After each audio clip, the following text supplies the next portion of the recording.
الحمد لله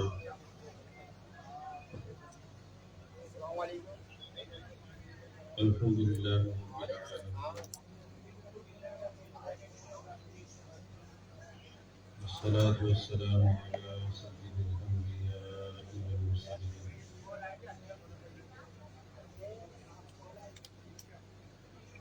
أما بعد،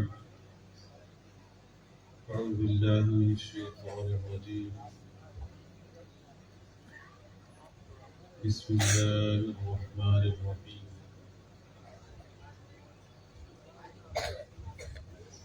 لقد خلقنا الإنسان في أحسن تقويم. قال الله تبارك وتعالى في شأن حبيبه الكريم: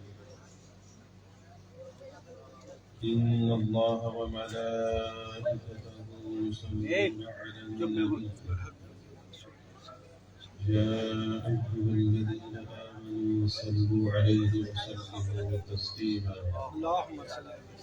اللهم صل على سيدنا ومولانا محمد وعلى آل سيدنا ومولانا محمد وبارك وسلم وصل عليه.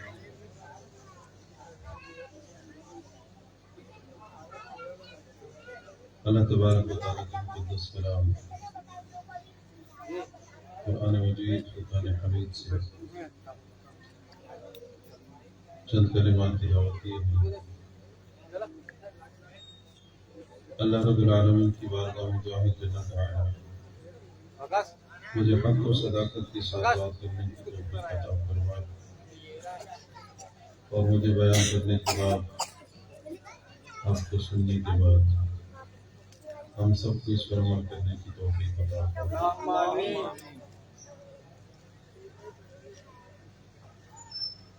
سب سے پہلے تو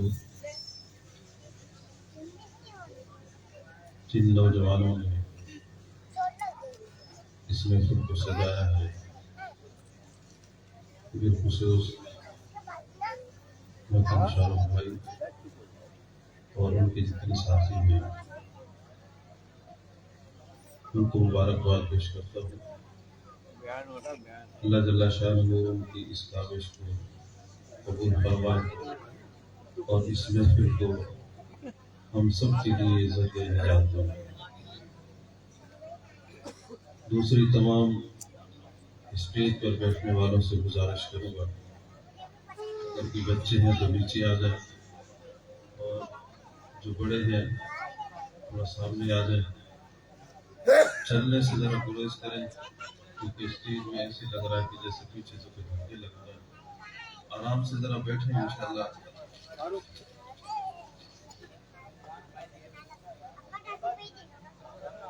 بیان سنیں گے توجہ کے ساتھ تو سمجھ آئے گی، جو بھی بات ہوگی وہ اچھی طرح سمجھ آئے گی۔ تو صورت دیگر جیسے آئے ہیں اسی طرح اٹھ کر جائیں۔ ماشاءاللہ یہ نوجوان، اس میں جتنے بھی لوگ شامل ہیں، کسی نے اس میں پیسہ ملایا ہے یا اپنا وقت دیا ہے، ہر ایک چیز ہر ایک کے لیے قیمتی ہے، اور اللہ کے ہاں عشق اور محبت اور تقوی کی بنیاد پر اس کی قبولیت ہوتی ہے۔ اگر کوئی پیسہ اللہ اور اس کے رسول صلی اللہ علیہ وسلم کی محبت میں لگاتا ہے تو اللہ تعالیٰ اس کا اجر اس کو دنیا اور آخرت میں بے شمار عطا فرماتا ہے، اور اسی طرح اگر کوئی وقت دیتا ہے تو اللہ تعالیٰ اس کا وقت قبول کرتا ہے، اس کا اجر بھی عطا فرماتا ہے۔ اور بعض بات ایسا ہوتا ہے کہ کوئی پیسہ دکھاوے کے لیے لگاتا ہے، اللہ اس کے پیسے کو رد کر دیتا ہے، اور کوئی شخص صرف وقت دیتا ہے، تھوڑا سا کام کراتا ہے، اللہ تعالیٰ اس کام کو قبول کرتا ہے، دنیا اور آخرت میں اجر عطا فرماتا ہے۔ ضمناً ایک چھوٹی سی بات جو ایک تقوی کے اعتبار سے ہے، واقعہ سنانا چاہتا ہوں۔ اور آپ کی توجہ دلانا چاہتا ہوں۔ ایک شخص تھا جو بہت ہی مالدار تھا، اتنا مالدار تھا کہ اللہ نے ہر طرح سے اس کو نوازا تھا۔ سوچا کیوں نہ ایک مسجد بناؤں۔ مسجد بنانے کا ارادہ کیا تو ساتھ یہ بھی نیت کی کہ اس مسجد کے بنانے میں ایک پائی بھی کسی اور سے نہیں دوں، مکمل اپنا پیسہ خرچ کروں۔ مسجد کی بنیاد رکھی، بنیاد سے لے کر آخر تک مکمل مسجد کو اس نے خود تعمیر کرایا، ایک ایک پیسہ ایک ایک پائی خود لگایا، مسجد تعمیر ہو گئی۔ ایک دن خواب میں دیکھا جنت میں ٹہل رہا ہے، ٹہلتے ٹہلتے اس نے دیکھا کہ ایک محل کے اوپر لکھا ہوا ہے کہ یہ محل اس شخص کا ہے جس نے فلاں مسجد بنائی ہے، فلاں جگہ اور فلاں مسجد بنائی ہے۔ اس نے سوچا وہ مسجد تو میں نے بنائی، مکمل پیسہ میں نے خرچ کیا، یہ میرا ہی ہوگا۔ وہ اس محل کی طرف جانے لگا، اس کو روک دیا گیا، کہا یہ آپ کا نہیں ہے۔ پوچھا یہ کس کا ہے؟ کہا یہ فلاں شخص کا ہے جو تمہارا پڑوسی ہے۔ کہا اس نے تو ایک روپیہ بھی نہیں لگایا، نہ میں نے کسی کو لگانے دیا۔ تو بتایا گیا کہ بے شک تو نے کسی سے ایک روپیہ نہیں لیا، سارا اپنا ہی پیسہ خرچ کیا ہے، مگر اللہ تعالیٰ جس کی محنت کو کاوش کو قبول کرتا ہے اس کی مرضی ہے۔ بات یہ ہے کہ جب آپ نے مسجد بنا دی، مکمل تعمیر ہو گئی، ایک دن ایسا ہوا کہ ایک کتا آتا ہے اور آ کر مسجد کی دیوار پر پیشاب کر دیتا ہے۔ اس شخص نے دیکھ لیا، اس نے جا کر اس جگہ کو دھویا، صاف کر دیا، پاک کر دیا۔ اللہ تعالیٰ نے اس کی اس عمل کو قبول فرمایا اور اس عمل کے بدلے اس کو جنتی محل عطا فرمایا، کوئی پیسہ نہیں جاتا۔ تو یہ نوجوانوں کی محبت اور ذوق کے لیے میں نے سنایا ہے کہ کوئی یہ مت سمجھے کہ فلاں شخص تو پیسے لگاتا ہے تو اس کی وجہ سے محفل ہے، یا میں تو کچھ بھی نہیں کرتا، میں تو صرف چادر اٹھاتا ہوں، یہ سیدھی کر دیتا ہوں، یہ پھول لگائے میں نے، یہ دلیاں سیدھی کی ہیں، میرے لیے کیا؟ ہر ایک کے لیے اجر ہے۔ اللہ کے ذکر کی محفل ہے، اس کی محبوب صلی اللہ علیہ وسلم کی میلاد کی محفل ہے اور 11ویں شریف کی محفل ہے، تو آپ جو بھی کام کریں گے، جس طرح بھی کریں گے، اللہ تعالیٰ اس کا ثواب عطا فرمائے گا۔ یہاں سے مایوس کوئی بھی نہیں جائے گا، جھولیاں بھر کے جائے گا۔ اللہ کے نبی صلی اللہ علیہ وسلم نے ارشاد فرمایا کہ جب اللہ کے ذکر کی محفل ہوتی ہے تو فرشتے آتے ہیں، ان کے ہاتھوں میں رجسٹر ہوتے ہیں، قلم ہوتے ہیں، جو کچھ اس محفل میں ہو رہا ہوتا ہے وہ سب لکھتے رہتے ہیں، اور پھر اللہ کی بارگاہ میں جا کر وہ سب سناتے ہیں۔ رب کریم ارشاد فرماتا ہے کہ اس میں کون کون آیا، سب بتایا جاتا ہے۔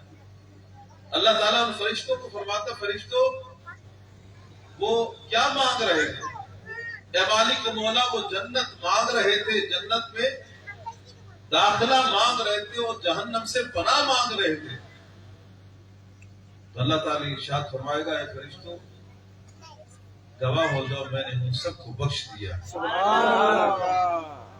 فرشتے عرض کریں گے، مالک مولا تو نے تو اعلان کر دیا، سب کو بخش دیا ہے، مگر وہاں تو کہ ایک ایسا شخص بھی تھا کہ جو کسی سے ملنے کے لیے آیا تو محفل میں نہیں آتا۔ اللہ تعالیٰ فرماتا ہے کہ فرشتوں وہ جیسے بھی آیا تھا، آیا تو میرے ذکر کی محفل میں تھا، لہٰذا میں نے اس کو بھی بخش دیا۔ تو یہاں آنے والا کوئی ناکام و نامراد نہیں جاتا، اللہ تعالیٰ اس کی جھولی میں کچھ نہ کچھ ضرور ڈالتا ہے، اور ایک رحمت کا جو قطرہ ہے اس میں سے کچھ نہ کچھ اگر ہماری جھولی میں اللہ تعالیٰ ڈال دیتا ہے تو ہمارے لیے اس سے بڑھ کے اور کیا چاہیے۔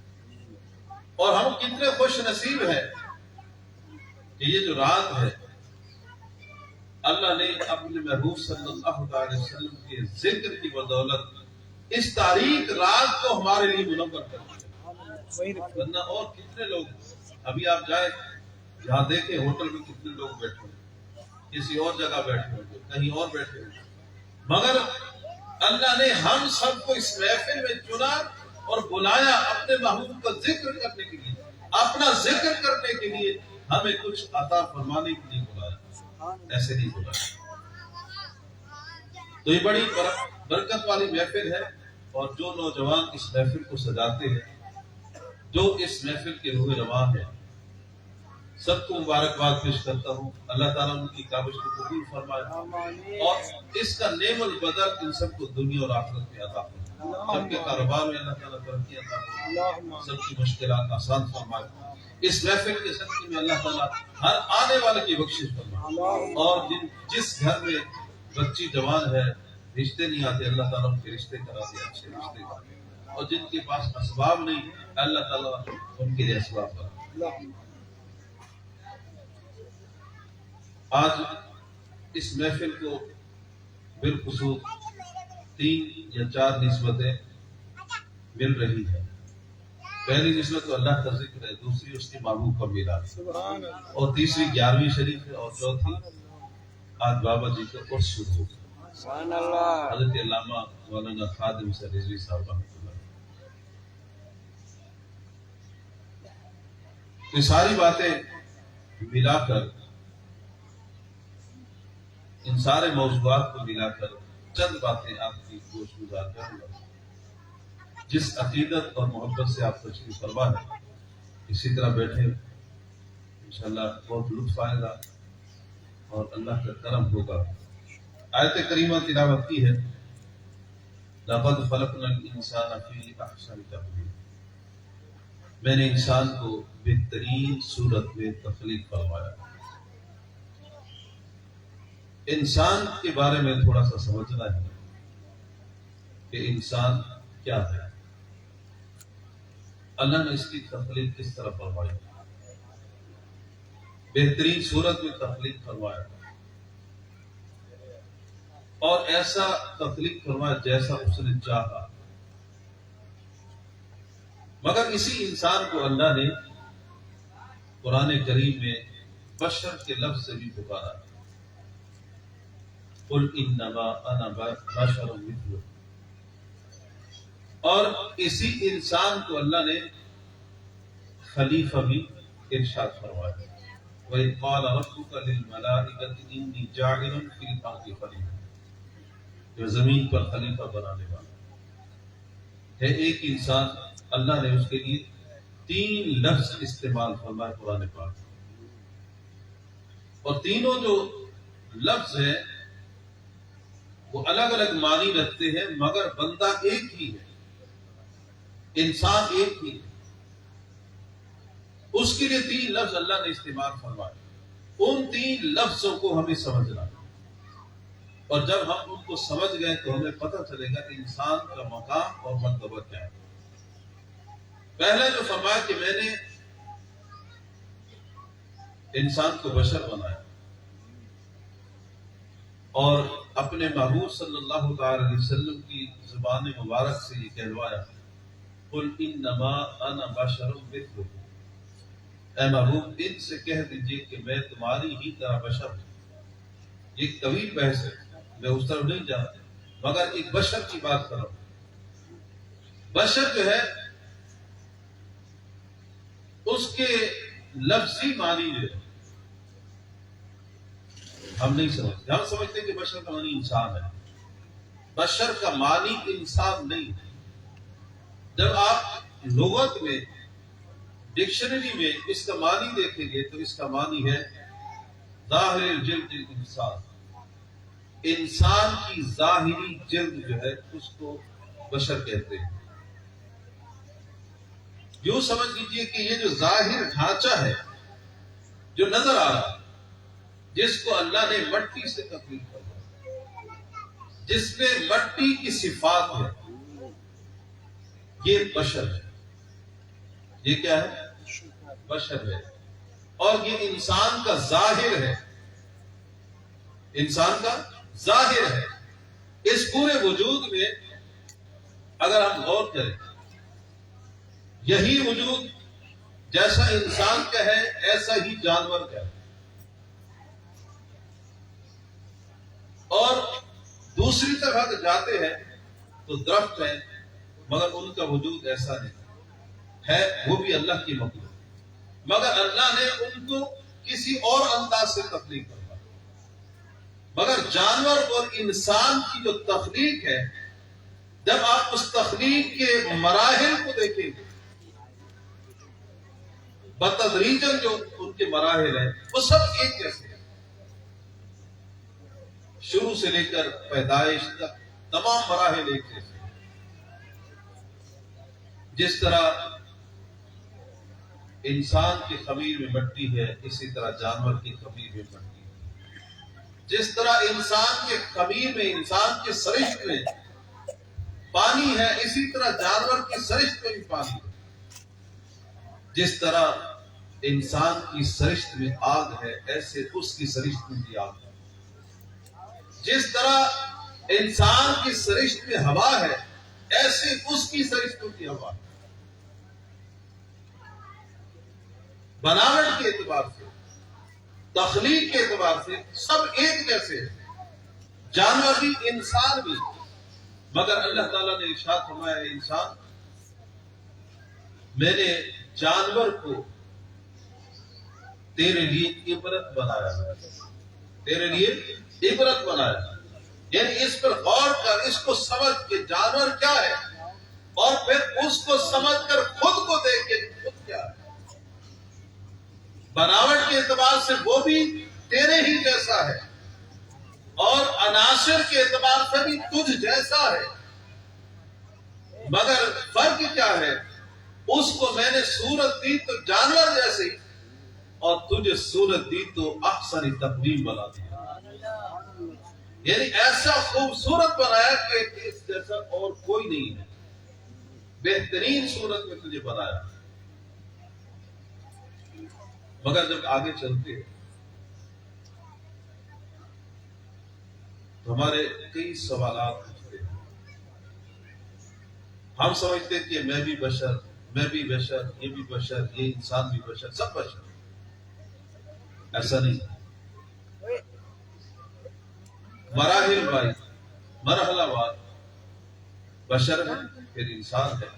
انسان در حقیقت کسے کہتے ہیں؟ انسان صرف اس ظاہر ڈھانچے کا نام نہیں ہے۔ اللہ تعالیٰ نے جب اس ظاہری ڈھانچے کو بنا لیا، تخلیق فرمایا آدم علیہ السلام کا، یہ ظاہری پتلا جب بن گیا تو اللہ تعالیٰ نے فرمایا وَنَفَخْتُ فِيهِ مِن رُوحِي، اس کے اندر میں نے اپنی روح پھونکی، اور اس سے پہلے فرمایا وَإِذَا سَوَّيْتُهُ، جب میں نے اس کو سنوار لیا، انسان کو اللہ نے اپنے ید قدرت سے سنوارا ہے، اور سنوارنے کے بعد فرمایا کہ وَنَفَخْتُ فِيهِ مِن رُوحِي، اس کے اندر اپنی روح پھونکی ہے، اپنی قربت عطا فرمائی ہے، دور نہیں رکھا۔ اور جب روح اس کے اندر آ گئی تو پھر وہ ایک انسان ہو گیا، انسان بارد وجود بھی آ گیا۔ تو اب انسان کیا ہوا؟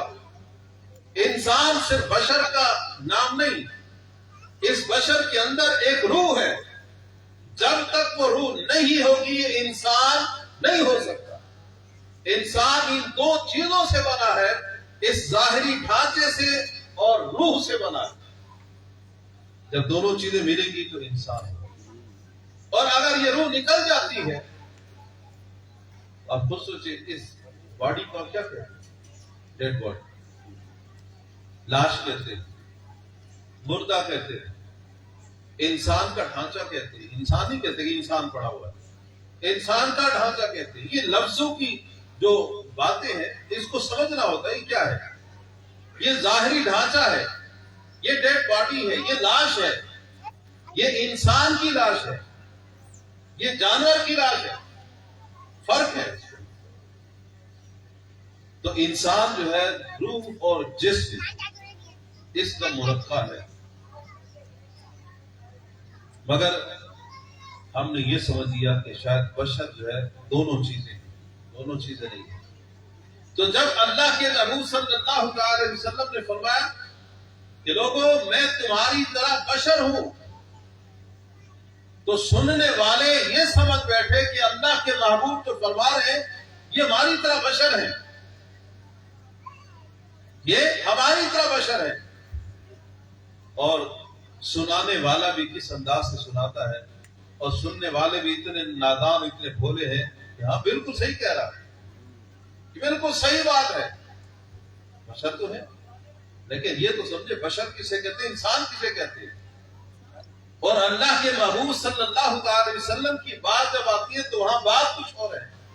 اور جو آیت ہے قل انما انا بشر مثلکم، یہ اللہ کے محبوب صلی اللہ علیہ وسلم نے صحابہ کرام سے نہیں کہا کہ میں تمہاری طرح بشر ہوں،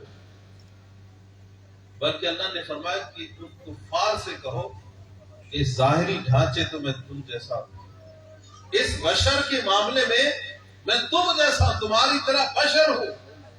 تو کہیں یہ بس سمجھ بیٹھنا کہ میں تم جیسا ہوں، مگر میرے اندر کا حال یہ ہے کہ مجھ پر اللہ کا قرآن اترتا ہے۔ کوئی تم میں ایسا ہے کہ جس پر اللہ کا کلام اترتا ہے؟ کوئی ہے ایسا؟ تو ہم نے صرف اس کو سمجھ لیا کہ سب کچھ یہ نہیں۔ اب اس انسان کو ذرا آگے چل کے دیکھیں، اس انسان کے اندر نور بھی ہے، اس کے اندر نار بھی ہے، اس کے اندر نور بھی ہے، اس کے اندر نار بھی ہے، اور اس کے اندر جو مٹی کی صفات ہے خاکی، وہ خاکی صفات بھی موجود ہے۔ تو یہ ساری چیزیں جب ہم دیکھیں گے تو پھر سمجھ آئے گی کہ انسان کیا ہے۔ اس ظاہر کو بالکل سمجھ کر دیکھ کر ہم نہیں سمجھ سکتے کہ انسان کیا ہے۔ جب ہم ظاہر کو دیکھتے ہیں تو اللہ کے محبوب صلی اللہ علیہ وسلم کو بھی اپنے جیسا سمجھ بیٹھتے ہیں۔ ایک بزرگ جا رہے تھے، آپ کے ساتھ چند آپ کے رفقا ہیں، آپ کے مریدی ہیں، ذرا توجہ سے سنیے گا۔ تو راستے میں ایک جگہ غلاظت کا ڈھیر پڑا، اور اس قدر تعفن ہے، اس قدر سمیل ہے، بدبو ہے کہ سب نے اپنے اپنے ناکوں پر کپڑے چڑھا اور منہ چھپا کر جلدی سے گزر گئے۔ اور وہ جو اللہ والے تھے وہ وہیں رک گئے۔ آواز دی کہ کیوں بھاگ رہے ہو، منہ کیوں لپیٹ رہے ہو، ناک کیوں لپیٹ رہے ہو؟ حضرت یہاں تو بدبو آ رہی ہے، اتنا تعفن ہے، کھڑا نہیں ہوا جا رہا۔ تو اس اللہ والے نے کہا کہ نادانو، تم کو آگے گزر گئے ہو، یہ غلاظت کچھ کہہ رہی ہے، ذرا اس سے تو سن لو، یہ کیا کہتی ہے؟ اس نے کہا یہ غلاظت یہ کیا کہے گی، اس کی زبان نہیں ہے، یہ بول نہیں سکتی، یہ تو غلاظت ہے، گندگی کا ڈھیر ہے، یہ کیا بولے گی؟ اللہ والے نے فرمایا یہی تو بات ہے سمجھنے کی، یہ بول رہی ہے کچھ نہ کچھ، اور یہ کچھ کہنا چاہتی ہے تمہیں، آؤ ذرا اس کی بات کرو۔ واپس آئے، حضرت نے فرمایا کہ یہ کہہ رہی ہے کہ اے بندہ خدا، ایک وقت تھا کہ میں بازاروں کی زینت تھی، میں دکان کی زینت تھی، میں کسی گھر کی رونق تھی، مگر میرے ساتھ کچھ اس طرح کا معاملہ ہوا، یہی شخص جو آج اپنی ناک لپیٹ کے جا رہا ہے، کل یہ ہزاروں روپے لٹانے کے لیے تیار تھا، اپنی جیبیں خالی کر کے جاتا تھا، آج یہ منہ لپیٹ کے جاتا ہے۔ یہ مجھے خرید کے لے آیا بازار میں، اور اس نے کچھ گھنٹے مجھے اپنے اندر رکھا اور پھر اس کو باہر نکال دیا، تو میرا حال یہ ہو گیا، میرے اندر بدبو ہو گئی۔ یہ ذرا سوچے تو صحیح، میں تو بازاروں کی زینت تھی، میرا کیا قصور تھا؟ میرے اندر خوشبو بھی تھی، میرے اندر حسن بھی تھا، مگر اس انسان کے جب اندر میں نے اس کی صحبت اختیار کی ہے، میرا حال یہ ہو گیا کہ میرے اندر بدبو ہو۔ اور آج یہ ہے جو مجھے کل بازاروں سے خرید کے آ رہا تھا، پیسے لٹا رہا تھا، آج یہ منہ چھپا کے جا رہا ہے۔ اس نے نہیں سوچا کہ میرا حال یہ جو ہو رہا ہے یہ کس نے کیا ہے، یہ اسی انسان نے کیا۔ تو ذرا سوچیے، یہ ہمارا حال ہے۔ ہم نے بازار سے سبزی خریدی، فروٹ خریدا، راشن خریدا، جو کچھ خریدا اس کو کھایا، چند گھنٹے اپنے پیٹ میں رکھا، جب باہر نکلتا بدبو ہے، وہ ہماری وجہ سے ہوئی، جبکہ اس کے اندر خوشبو تھی۔ اور ذرا یہی بات ہم سوچیں، یہ ہمارے پیٹ کا حال ہے، یہ ہمارے اندر کا حال ہے کہ جو چیز ہمارے وجود کے اندر جاتی ہے وہ بدبو پیدا کر دیتی ہے۔ اور کبھی سوچا کہ اللہ کے محبوب صلی اللہ علیہ وسلم کے شکم اطہر میں جو چیز جاتی تھی کیا اس میں بھی بدبو ہوتی تھی؟ ہے کوئی ایسا مولوی، ہے کوئی ایسا مفتی، ڈاکٹر، اسکالر جو دعوے سے کہے کہ ہاں میں کہتا ہوں کہ اس کے اندر اسمیل تھی؟ کوئی ایسی روایت مجھے نہیں پائی۔ پھر ہم کیوں کہتے ہیں کہ ہماری طرح بشر تھے؟ ہم کیوں اس جھگڑے میں پڑ گئے کہ ہمارے جیسے تھے؟ نہیں، ہم جیسے، ہماری زبان لڑکھڑاتی ہے کہتے ہوئے، ہماری اوقات نہیں ہے کہ ہم کچھ کہیں۔ آج اگر ہمارے باپ کو کچھ کہہ دیتا، خدا نہ خواستہ ہمارے باپ کے اندر کوئی عیب ہے، اور ہمارا دوست کو کہتے ہیں باپ کے اندر یہ عیب ہے، تو خود سوچے ہمارا کیا حال ہے، ہم اس کے ساتھ کیا کر دیتے؟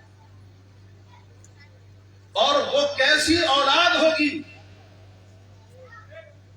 کہ جو گھر میں رہتی ہے، اپنے باپ کا دیا ہوا کھاتی ہے، باپ کے احسانات کو پڑھ رہی ہے، مگر اسی گھر میں رہتے ہوئے، اسی باپ کا کھاتے ہوئے باپ کی عیب ڈھونڈ رہی ہے، وہ کیسی اولاد ہوگی؟ اور پھر لوگوں کو بتاتا میرا باپ تو یہ کرتا ہے، میرا باپ یہ کرتا ہے، میری ماں یہ کرتی ہے، تو خود سوچے وہ کیسی اولاد ہوگی۔ اور محلے والے اس کو کیا کہیں گے؟ مگر افسوس، یہ تو باپ کا معاملہ ہے، اس معاملے میں تو بڑا جوش والے ہو جائیں گے۔ جب اللہ کے محبوب کی بات آتی وہاں سارے سن کر سوچتے نہیں ہے۔ ٹھیک ہے، جس نے جو کہہ دیا ارے دین کا معاملہ، پیار محبت کا معاملہ، مگر دین نے ایسا نہیں کہا۔ بالکل آپ خاموش رہیں اور آنکھیں بند کر کے بیٹھ جائیں، نہیں، آپ سمجھے قرآن آپ کے پاس ہے، قرآن پڑھیں، کوئی بھی ترجمہ اس کو پڑھیں، سمجھیں کہ قرآن کیا کہتا ہے۔ حضرت سیدنا عمر فاروق رضی اللہ تعالیٰ فرماتے ہیں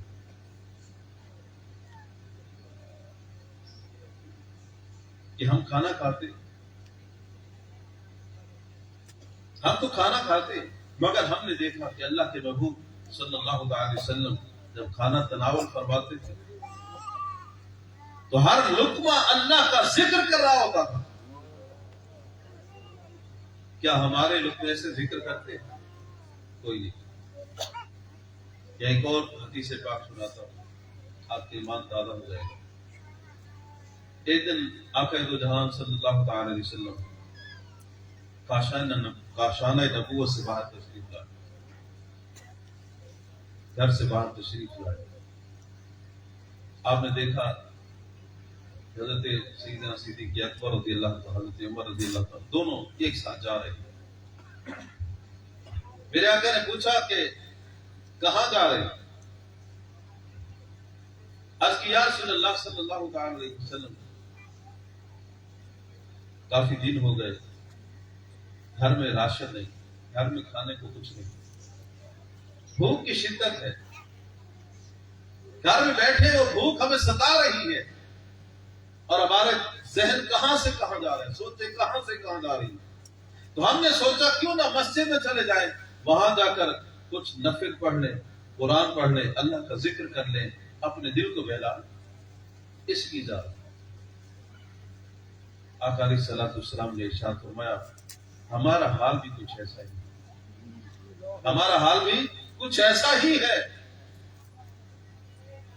ہم سمجھتے ہیں اس بات کو کہ دیکھو اللہ کے محبوب کتنے مضبوط ہیں، کتنے مجبور ہیں کہ اپنا کھانے کو کچھ نہیں تھا، نیگیٹو پہلو میں نقص ڈھونڈتے ہیں، کوئی ایسی بات ملے کہ جس سے آپ کی توہین ہو، آپ کی شان میں کمی ہو، یہ ڈھونڈتے رہتے ہیں۔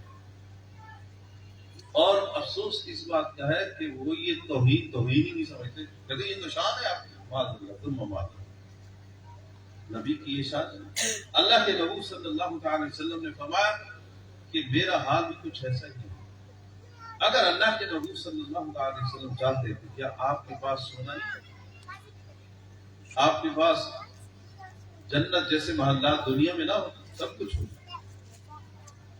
ایک بار آپ چٹائی پر آرام فرما، کرتا مبارک آپ نے اتار کے رکھا ہو، گرمیوں کا موسم،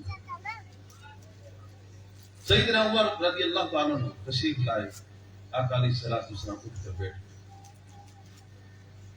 حضرت عمر نے دیکھا کہ پشت مبارک پر چٹائی کے نشان، آنسو بہہ گئے۔ میرے آقا نے پوچھا عمر کیوں روتے ہو؟ یا رسول اللہ صلی اللہ علیہ وسلم رو اس لیے رہا ہوں کہ دو جہاں کے تاجدار ہیں اور اس کھردری چٹائی پر آرام کرے اور اس کے نشان پشت پر بنے، اور ادھر کیسر و کسرا کے محلات اور بادشاہ ہے کہ نرم و گداز بستروں پر آرام کرتے ہیں۔ میرے آقا نے کیا فرمایا کہ اے عمر کیا تم یہ پسند نہیں کرتے کہ کیسر و کسرا تو دنیا کے مزے لوٹے اور ہم آخرت کے مزے لوٹے؟ سبحان اللہ۔ آپ چاہتے تو دنیا میں سب کچھ ہوتا، مگر اس غریب کا کیا ہوتا جس کے پاس کھانے کو نہیں ہوتا؟ آج غریب فخر کر سکتا ہے کہ جس کے پاس کھانے کو نہیں ہے تو یہ کہہ سکتا ہے اے اللہ آج تیرا شکر ہے کہ میرے گھر میں کھانے کو کچھ نہیں ہے، تیرے محبوب کی سنت کو ادا کر رہا ہوں۔ سبحان اللہ۔ یہ غریب کے حصے میں یہ سنتیں آئی، تو اسی لیے فرمایا کہ قیامت کے دن غریب امیر سے 500 سال پہلے جنت میں جائے گا۔ امیر تو حساب دیتا رہے گا اور غریب کے پاس کچھ ہوگا ہی نہیں، وہ بغیر حساب کی جنت میں چلا جائے گا۔ 500 سال پہلے جنت میں جائے گا۔ آقا علیہ الصلوۃ والسلام نے ارشاد فرمایا کہ اے میرے پیارے صحابہ میرا بھی کچھ ایسا ہی حال ہے کہ چند دن ہو گئے گھر میں کچھ نہیں تھا، کھایا کچھ نہیں، چلو میں بھی چلتا ہوں مسجد میں اللہ کا ذکر کرتا ہوں۔ آگے چلے تو سیدنا ابو ایوب انصاری رضی اللہ عنہ میرے عرض کرتے ہیں کہاں جا رہے ہیں؟ تو سیدنا عمر صدیق اکبر نے کہا کہ مسجد جا رہے ہیں، کئی دنوں کے فاقوں سے گزر رہے ہیں، کھانے کو کچھ نہیں تھا، ہم نے سوچا مسجد میں جاتے ہیں نماز پڑھ لیں گے، دل کو بہلا لیں گے، بھوک کچھ کم ہو جائے گی۔ اللہ کے محبوب صلی اللہ علیہ وسلم مسجد میں گئے، حضرت ابو ایوب انصاری گھر میں جاتے ہیں، گھر میں دیکھا اور تو کچھ نہیں، بکری کا بچہ، اس کو ذبح کیا، اس کا سالن بنوایا، کھانا بنا کے تیار کر کے آقا علیہ الصلوۃ والسلام کو لے کر آ گئے، دونوں شیخین بھی ساتھ ہیں، کھانا دسترخوان پر رکھا، جیسے نوالا اٹھا کر کھانے لگے، قربان جو آقا علیہ الصلوۃ والسلام کی محبت، نوالا ابھی منہ تک نہیں گیا، آپ نے فرمایا ابو ایوب ہمیں تو کھانا دے دیا ہے، میری فاطمہ نے بھی کئی دنوں سے نہیں کھایا، آج ہم اتنا کھاتے ہیں، اللہ کا شکر ادا کریں، اور ہم اس پہلو کا اس انداز سے دیکھیں کہ آپ مجبور تھے، کچھ نہیں تھا، تو یہ وہ پہلو ہے کہ جو غریب کے لیے اللہ کے محبوب نے چھوڑا، اور امیر کے لیے مال و دولت ہے، سب کچھ ہے، ہمیں اس نقطے کو اس انداز سے سمجھنا چاہیے۔ تو اللہ کے محبوب صلی اللہ علیہ وسلم کی جو ذات ہے والا و رفع ہے، اللہ نے اپنے محبوب صلی اللہ علیہ وسلم کو وہ مقام عطا فرمایا کہ کسی اور کو نہیں عطا فرمایا۔ سب سے اولا و اعلیٰ ہمارا نبی سب سے بالا والا ہمارا نبی۔ کیا خبر کتنے تارے کھلے چھپ گئے، پر نہ ڈوبے نہ ڈوبا ہمارا نبی۔ اللہ نے جو شانیں آپ کو عطا فرمائی ہے، ہم اس میں نقص نہیں ڈھونڈتے، نہ ڈھونڈنا چاہتے۔ آپ عیب سے پاک ہیں، نبی عیب سے پاک ہوتا ہے، اور اگر کسی نبی میں عیب آپ بتائیں گے تو پھر وہ نبی نہیں ہو سکتا۔ اور جب اللہ تعالیٰ کسی نبی کو بھیجتا تھا یا بھیجتا رہا ہے تو اس کو کامل بنا کے بھیجا ہے۔ کبھی ایسا نہیں کہ وہ نبی تو بن گیا، اللہ نے اس کو نبوت تو عطا فرما دی، اس نے اعلان بھی کر دیا، اور بعد میں اس سے کچھ کہا گیا تو اس نے کہا مجھے تو کچھ نہیں پتا۔ اور وہ پہلو اگر ہم اٹھا کر لے کر لوگوں کو بتائیں کہ دیکھیں اللہ کے محبوب صلی اللہ علیہ وسلم نے فرمایا کہ مجھے تو کچھ نہیں پتا، مجھے کسی چیز کا پتہ نہیں، مجھے تو اپنے کل کا پتہ نہیں ہے۔ اب اس چیز کو آپ یہ تو دیکھیں کہ اللہ کے محبوب کس کو فرما رہے ہیں، یہ تو آپ مشرکوں سے فرما رہے ہیں۔ مشرک آ کر کہتے ہیں کہ اللہ کے محبوب اے محمد صلی اللہ علیہ وسلم، ہم آپ پر ایمان لے آئیں گے، آپ کے پاس تو سب کچھ ہوگا، آپ ہمیں اللہ سے فلاں چیز دلاتے فلاں چیز دلاتے، تو آپ ان کو یہ فرماتے کہ مجھے کسی چیز کا نہیں، میرے پاس کچھ نہیں ہے، سارے خزانوں کا مالک اللہ ہے، اور آپ یہ سوچ کر آؤ کہ میں تمہیں یہ سب کچھ دے دوں گا، ایسا نہیں ہو سکتا۔ اب یہ وہ پہلو ہے کہ جو مشرکوں کو اللہ کے نبی نے بتایا۔ کیا کسی صحابی نے بھی یہ کہا، یا کسی صحابی کو اللہ کے نبی نے یہ فرمایا کہ مجھے پتہ نہیں؟ صحابہ تو جانتے تھے اللہ کے نبی کی شان کیا ہے۔ ہمیں اس چیز کو سمجھنا چاہیے، اللہ کے محبوب کی شان میں کوئی ایسا جملہ یا ایسا لفظ نہیں بولنا چاہیے کہ جو آپ کی شان کے خلاف ہو۔ اللہ نے بلند مقام عطا فرمایا۔ پھر جنہوں نے آپ سے محبت کی، جو آپ کے سچے غلام ہیں، اللہ نے ان کو بھی وہ مقام عطا فرمایا۔ وہ جو معجزات، جو عظمتیں، جو شانیں اللہ نے اپنے محبوب کو عطا فرمائی ہیں، تو محبوب کے صدقے میں محبوب کے غلاموں کو بھی عطا فرمائی۔ حضور غوث اعظم رضی اللہ عنہ، پیران پیر دستگیر، اولیاء کے سردار۔ پہلی بات تو یہ ہے ہم ان کی کوئی کرامت سنیں، ان کی کوئی شان سنیں، بڑی بات ہے، مگر سب سے بڑی بات یہ ہے کہ ان کی پوری زندگی جو گزری ہے وہ سنت کے مطابق گزری۔ کوئی ایسا عمل انہوں نے کبھی نہیں کیا جو خلاف شرع ہو، خود بھی عمل کی ہے، مریدین کو بھی اس پر عمل کرایا۔ آپ کی بارگاہ میں ایک رات چور آ گیا، اس نے آپ کو دیکھا، کہیں آپ نے جبہ پہنا ہوا، آپ بہت امیر تھے، بہت مال و دولت اللہ نے عطا فرمایا، اور یہ بھی آتا ہے کہ آپ جو صبح لباس پہنا کرتے تھے شام کو اتارتے دوسرا پہنتے، اور جو اتارتے تھے اس کو صدقہ کرتے تھے۔ اتنا اللہ تعالیٰ نے مال و دولت عطا فرمایا، اور بہت قیمتی لباس پہنتے تھے۔ جس کو اللہ نے دیا اس کو پہننا چاہیے، اور پہن کر اللہ کا شکر ادا کرنا چاہیے، اللہ تو نے مجھے عطا فرمایا۔ جس طرح دو بادشاہوں کے بارے میں آتا ہے کہ مدینہ شریف میں آتے ہیں لیکن انداز الگ ہے۔ ایک بادشاہ آیا فقیرانہ لباس پہنے ہوئے، بغل میں مشک ہے، اس میں پانی بھر کے لوگوں کو پانی پلا رہا۔ دوسرا بادشاہ آیا دوسرے ملک کا، شاہانہ لباس، فوجیں ساتھ ہیں، بڑے روب اور دبدبے کے ساتھ آتا ہے، تو جو سادگی سے پانی پلا رہا ہے بادشاہ تو وہ بھی ہے اور بادشاہ وہ بھی ہے، تو اس نے اس کو کہا جو بڑے کر و فر کے ساتھ آیا، اس سے کہا بھائی یہ کس انداز سے تم آ رہے ہو، کس بارگاہ میں آ رہے ہو، یہ تو بادشاہوں کے بادشاہ ہیں، تم یہاں اس انداز سے کیوں آ رہے ہو، یہ صحیح انداز نہیں ہے۔ دیکھو میں فقیرانہ انداز میں یہ کام کر رہا ہوں، سرکار کی بارگاہ میں کیسے رہنا چاہیے؟ تو اس نے بھی بہت اچھا جواب دیا، اس نے کہا کہ ٹھیک ہے آپ سادگی سے رہے، فقیرانہ لباس پہنا، لوگوں کو پانی پلایا، آپ کا انداز بھی اچھا ہے اور میرا بھی انداز اچھا ہے، میں یہ جو لباس پہن کے آیا ہوں، آپ مجھے یہ بتائیے کس نے دیا ہے؟ مجھے بادشاہ کس نے بنایا؟ مجھے اسی نے بنایا، سرکار نے بنایا بادشاہ۔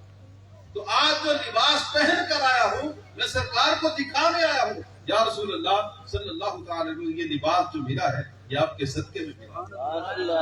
یہ دیکھ لیجئے آپ کا غلام کس طرح اچھا لگ رہا ہے، بادشاہ بن کر کتنا خوبصورت لگ رہا ہے، میں سرکار کو دکھانے آیا ہوں۔ تو ہر ایک کا انداز الگ ہے۔ تو حضور بہت اعظم رضی اللہ تعالیٰ گھر تشریف لائے تو وہ چور بھی پیچھے آ گئے۔ آپ نے آتے ہی نماز شروع کر دی اور وہ جو جبہ یا گون جو تھا آپ نے پہنا تھا وہ اتار کے آپ نے لٹکا دیا، سادہ لباس پہن کر نماز پڑھا۔ چور موقع میں ہے کہ موقع ملے تو میں یہ اتار کے لے جاؤں۔ ہم سوچے کہ لوگ یہ کپڑے اتارتے تھے، کپڑے لے جاتے تھے، چوری کرتے تھے۔ ایک ایسا دور بھی تھا لوگ کفن بھی چوری کرتے، ایسا دور بھی گزرا، کفن چراتے اور جا کے بیچا کرتے تھے۔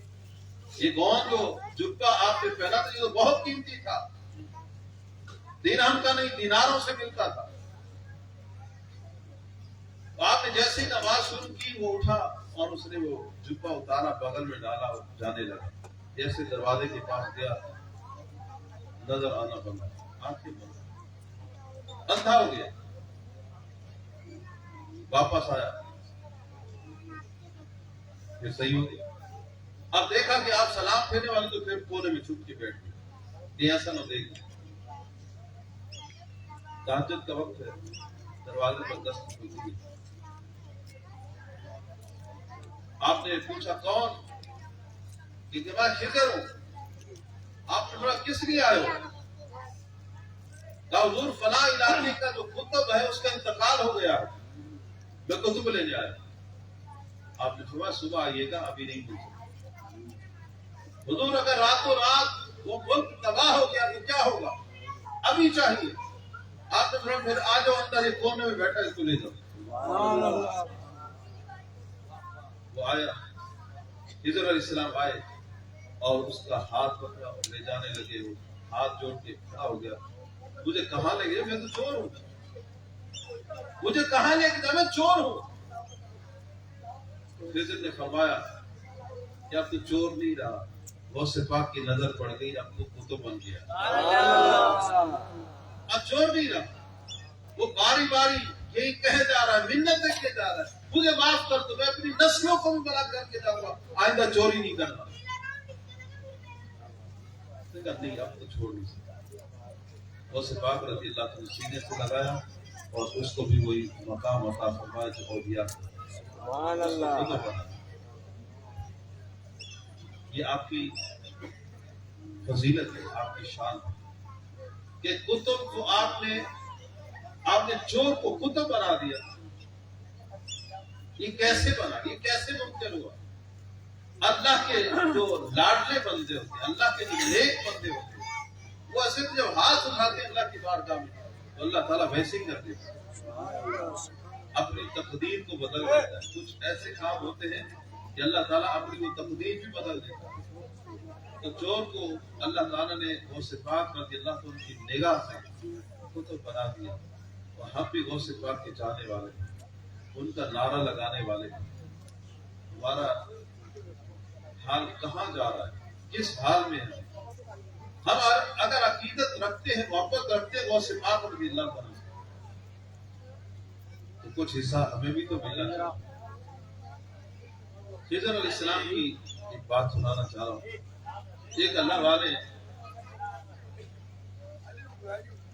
مریدین صاحب نے تشریف فرما ہے، آپ ان کو درس دے رہے ہیں۔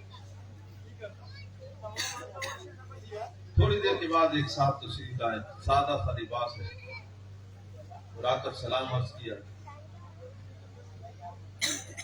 حضرت کو سینے سے لگایا، تشریف فرما کی، کافی دیر بیٹھے رہے، پھر وہ چلے گئے۔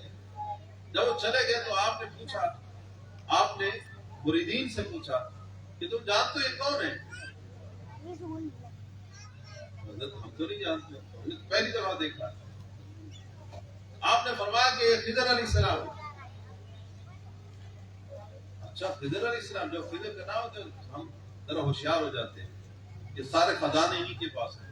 سنیے، جو سرکار کا سچا غلام ہے اس کا عقیدہ اور محبت کیا ہوتی ہے؟ سب تو خضر کے پاس نہیں ہے۔ خضر علیہ السلام کو اللہ نے ولایت اور مقام عطا فرمایا۔ اختلاف ہے اس میں کہ آپ نبی ہیں یا ولی، اس میں اختلاف ہے، مگر اللہ نے آپ کو وہ مقام عطا فرمایا، قیامت تک کی زندگی عطا فرمائی۔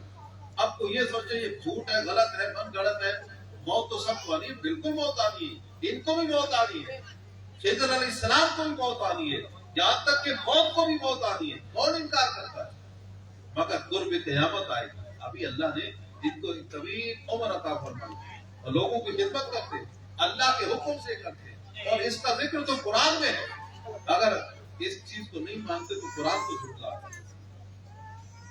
آپ نے فرمایا کہ یہ خضر علیہ السلام ہے، آپ کو کچھ لینا ہے تو جاؤ، ابھی دور نہیں کہ جا کے لے لو ان سے۔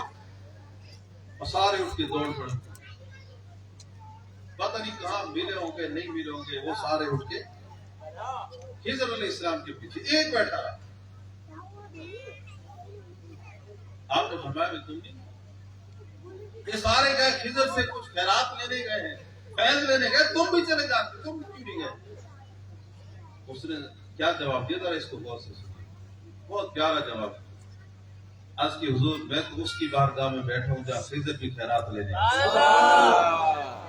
مجھے کیا ضرورت ہے خضر کے بعد پیچھے بھاگنے کی؟ میرا خضر تو یہاں موجود ہے اور مجھے یہاں سے ملنا ہے، اور جہاں خضر خیرات لینے آئے میں تو اس کی بارگاہ میں بیٹھا، اور غوث پاک کی بارگاہ میں خضر علیہ السلام تشریف لاتے کتب لینے کے لیے، اور ہم خضر کرتے ہیں، بڑی شان والے ہیں، جس کو ایک دفعہ مل جاتے ہیں خضر علیہ السلام اس کا بیڑا پار کر جاتا ہے۔ سبحان اللہ۔ اور ہم نے صوفیاء سے سنا ہے کہ زندگی میں ایک بار ہر نمازی کو زندگی میں ایک بار ضرور ملتے ہیں، اس سے مصافحہ کرتے ہیں، مگر وہ پہچان نہیں ہوتا۔ پہچانتا وہ ہے جو نظر والا ہو۔ اگر نظر والے ہو جائیں اپنے آپ کو پہچانے۔ ہم تو ابھی بشر سے آگے نہیں گئے، اور بشر جو ہے وہ صرف ڈھانچہ ہے، روح ہی نہیں ہے اس کے اندر۔ ہم اپنے اندر روح ڈالیں تو سمجھیں گے انسان کیا ہے۔ اب اس ظاہر ڈھانچے کو اندر دیکھو گا، آنکھیں بند کریں، اس کے اندر دیکھیں گے اندر کیا ہے۔ جب آنکھیں بند کریں گے، توجہ کریں گے تو پتہ چلے گا یہاں دل دھڑک رہا ہے، اور اس دل کے اندر نور ہے، اس دل کے اندر نور ہے جو اصل ہے، اسی سے سب کچھ سمجھ آتی ہے۔ اگر اس کو دیکھ لیا تو پتہ چلے گا انسان کیا ہے۔ علامہ اقبال رحمۃ اللہ علیہ فرماتے ہیں کہ اپنے من میں ڈوب کر باجا سراغ زندگی، اپنے من میں ڈوب کر باجا سراغ زندگی، کسی کا بن نہ بن اپنا تو بن۔ سبحان اللہ۔ آنکھیں بند کر کے اندر دیکھ کہ کیا ہے۔ وفی انفسکم افلا تبصرون، سب کچھ تو تیرے اندر ہے، اسے دیکھتا کیوں نہیں؟ ہم باہر دیکھ رہے، الٹی ہی چال چلتے ہیں دیوان جانے عشق، آنکھ بند کر لیتے دیدار کے، وہ چاہتے دیدار کرنا، آنکھ بند کرتے سامنے دیدار ہو جاتا۔ غوث پاک رضی اللہ عنہ ایک بار خطاب فرما رہے تھے، اور جب آپ خطاب فرماتے جب غفیر ہوتا تھا، اور بعض اوقات تو ایسا ہوتا کہ آپ کی آواز میں اتنا سوز ہوتا کہ لوگوں کے جنازے بھی اٹھتے۔ تو آپ خطاب فرمائے، خطاب کے دوران آپ رک گئے، اسٹیج سے اترے، اور ایک صاحب جو ہے آنکھیں بند کر کے ایسے بیٹھنے لگے۔ آپ اس کے سامنے کھڑے ہو کر ہاتھ باندھ کر کھڑے تھے کافی دیر کھڑے۔ جب انہوں نے سر اٹھایا تو پھر آپ خاموشی سے آتا، وہیں سے دوبارہ بیان شروع کر۔ جب محفل ختم ہو گئی تو کسی حجتی نے پوچھا حضور یہ کیا بات ہے؟ آج تک ایسا کبھی نہیں دیکھا۔ آپ نے فرمایا بات یہ ہے وہ جو شخص ایسے بیٹھا تھا، آنکھیں بند تھی، سرکار تشریف لائے، اور میں کون ہوتا ہوں کہ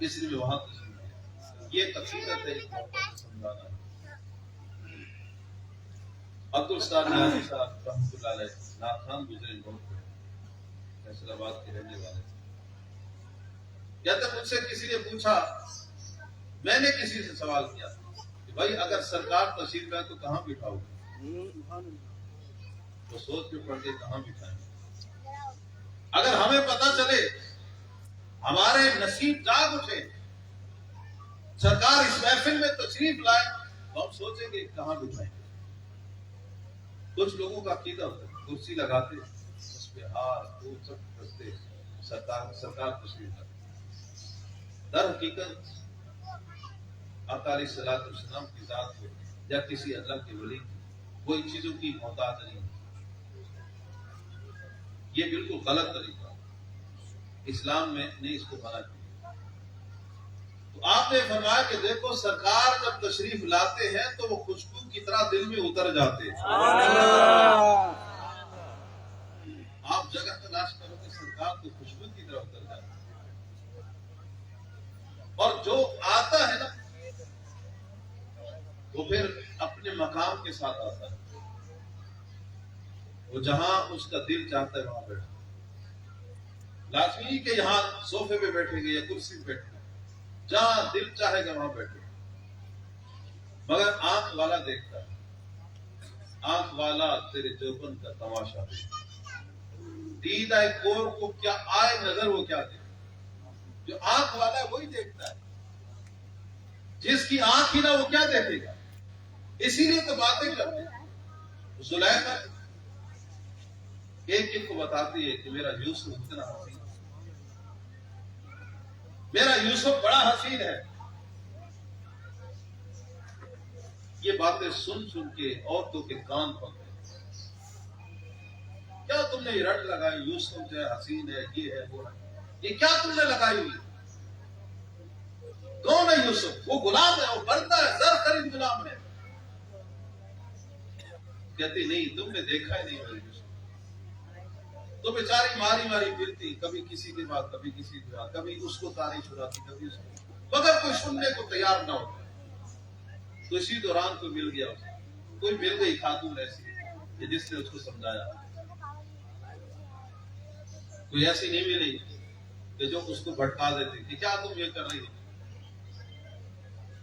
اس نے اس کو سمجھایا، دیکھو اس کا جو صحیح طریقہ وہ یہ ہے، اگر تم تانوں سے بچنا چاہتی ہو تو ایک بار یوسف علیہ السلام کا دیدار کرا دو۔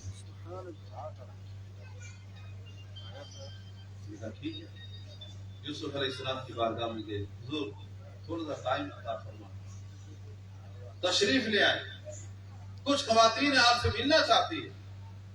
آپ نے فرمایا کہ پہلے ایک خاتون تھی، اس کا خمیازہ میں نے اتنا طویل بھگتا ہے، اب کیا ہوگا؟ حضور ایسے نہیں ہوگا، آپ بس وہاں قبر میں جب آئیں گے خاموشی سے گزر جانا، بس ایک شرط ہوگی کہ چہرے سے نقاب ہٹا دیں۔ آپ کمرے میں تشریف لائے، خواتین بیٹھی، ان کی دعوت کی گئی، کھانا کھا چکی تھی، پھل کاٹ رہی تھی، چنیاں ہاتھ میں۔ یوسف علیہ السلام، آپ کا طریقہ، انبیاء کا یہ طریقہ سننا تھا کہ ایسے کپڑے سے چہرے کو ڈھانپ کے چلا کرتے، اور وہ کیا حسین منظر تھا کہ یوسف علیہ السلام تشریف لائے، چہرے سے نقاب ہٹا دیا، عورتوں نے دیکھا تو دیکھتی رہ گئی اور سکتے میں آ گئی۔ وہ جو پھل کاٹ رہی تھی، پھل کاٹنے کی بجائے اپنی انگلیاں کاٹ بیٹھی۔ یوسف علیہ السلام کو درد ہی نہیں ہوا۔ یہ حسن یوسف، یہ حسن یوسف ہے، اور جس کو اللہ نے، جس کے صدقے میں نبوت عطا فرمائی، اس کا حسن کتنا ہو۔ یوسف علیہ السلام کو نبوت ملی تو آقا علیہ السلام، یہ کائنات بھری تو آپ کے صدقے میں۔ تو جب دیکھا تو کہنے لگی وہ عورتیں جو تانے دیتی تھی، کہتی ہیں تو یہ تو کوئی بشر تو نہیں ہے، یہ تو کوئی فرشتہ لگتا ہے۔ پیر بہر علی شاہ صاحب یہاں بول پڑے کوئی مثل نہیں بولن، کوئی مثل نہیں بولن دی، چپ کر مہر علی اتجا نہیں بولا۔ فرمایا کہ جو دیکھ لیتے ہیں نہیں دیکھا تو تانی ہی تانی، اور جب دیکھ لیتے تو پھر زبان بند ہوتا ہے۔ یہ صوفیاء کی بارگاہ میں آپ جاتے ہیں نا، وہ خاموش بیٹھے ہوتے ہیں، بعض اوقات آنکھیں بھی بند ہوتی ہے، ہم نہیں سمجھ پاتے۔ بات دراصل یہ ہوتی کہ جس نے دیکھ لیا وہ چپ ہو جاتا۔ تو ہمیں اس بات کو سمجھنا ہے کہ ہم صرف بشر سے نہیں، بشر سے آگے جائیں۔ روح بھی ہے انسان کے اندر، نور بھی ہے انسان کے اندر، نار بھی ہے، اس کو سمجھیں۔ تو یہ جو نور ہے نا، آنکھیں بند کرتے ہیں، دل کو دیکھتے ہیں، یہ دل جو ہے دھڑک رہا ہے، ہم کہتے ہیں یہ بیٹنگ ہو، ہارٹ بیٹنگ ہو۔ کبھی سوچا یہ ہارٹ بیٹ کیا کہتی ہے؟ یہ ہارٹ بیٹ کہتی ہے اللہ اللہ اللہ اللہ۔ کبھی سوچا اس پہ غور کریں، یہ جو دل دھڑک رہا ہے، یہ جو دل چل رہا ہے، یہ چلنا، یہ دھڑکنا، یہ اللہ کی صدا ہے۔ کبھی موقع ملے تو صبح فجر سے پہلے تہجد کے وقت اٹھ کر بیٹھ جائے، نفل پڑھ کے، اور آنکھیں بند کر کے دل کی طرف توجہ کریں اور اس کی دھڑکن کو سنیں، اور اس کی دھڑکن کے ساتھ اپنے ذہن کو، اپنی زبان کو ملائیں۔ جس طرح یہ دھڑک رہا ہے، اس کی دھڑکن کے ساتھ اپنی زبان سے اللہ کا لفظ نکالیں، اسی طرح کرتے چلے جائیں۔ پھر ایک وقت ایسا آئے گا کہ وہ کیفیت طاری ہو جائے گی، وہ جو نور اندر رکھا ہے دل کے اندر، اللہ تعالیٰ اس چراغ کو جگمگا دے گا، پھر سب کچھ ہو جائے گا، سب کچھ نظر آئے گا، یہ تانے، یہ ساری باتیں ختم ہو جائیں گی، پھر نور و بشر کے قصے ختم ہو جائیں گے۔ مگر ہم اس طرف جاتے ہی نہیں، ہم اسی دل کو تو سمجھ لیں، ہم دل کو نہیں سمجھ پائے، ہم اپنے وجود کو نہیں سمجھ پائے۔ ہم جاتے آقا علیہ الصلوۃ والسلام کی ذات اور ان کی باتیں کرتے ہیں، ہمیں نہیں کرتے۔ خدا کی عظمتیں کیا ہیں، محمد مصطفیٰ اور آقا علیہ الصلوۃ والسلام کی کیا عظمتیں، آقا اللہ کے جو محبوب ہے اس کے خدا جانتے ہیں کہ میں نے اپنے محبوب کو کیا عظمتیں عطا کی۔ اپنے آپ کو سمجھے، خود کو سمجھے، جب خود سمجھیں گے تو ہمیں پتہ چلے گا کہ انسان کیا ہے، پھر اس کے جو مراحل ہے وہ کیا ہے، کہاں سے چلا کدھر جا رہا ہے۔ بہت بڑا سفر ہے جس سفر پر ہم جا رہے ہیں۔ یہ سفر ہمارا جو ہے یہ جا کر میدان محشر میں ختم ہوگا، اور وہاں سے پھر جو ٹکٹ ملے گا، جنت کا ملے یا دوزخ کا ملے گا، وہ بات کی کہانی۔ اللہ تعالیٰ سے دعا ہے اللہ تعالیٰ ہم سب کو جنت الفردوس میں اپنے محبوب صلی اللہ علیہ وسلم کو پروز نصیب فرمائے، اور آقا علیہ السلام کی سچی پکی محبت عطا فرمائے۔ اس شعر کے ساتھ سب سراخانی کرتے ہیں، آج میں بھی ایک شعر سنا دیتا ہوں، ایک ہی شعر اس موضوع سے جڑا ہوا۔ صدا کرنا میرے بس میں تھی، میں نے تو صدا کر دی، صدا کرنا میرے بس میں تھی، میں نے تو صدا کر دی، وہ کیا دیں گے میں کیا لوں گا، سبھی جانے سبحان اللہ، وہ کیا دیں گے میں کیا لوں گا، سبحان اللہ، سبحان اللہ، سبحان اللہ۔ اللہ تعالیٰ ہم سب کو اس سورت پر عمل کرنے کی توفیق عطا فرمائے۔ جو کچھ اس بیان میں غلطی بتائی، اللہ تعالیٰ اپنی رحمت سے معاف فرمائے۔ ما علینا الا البلاغ۔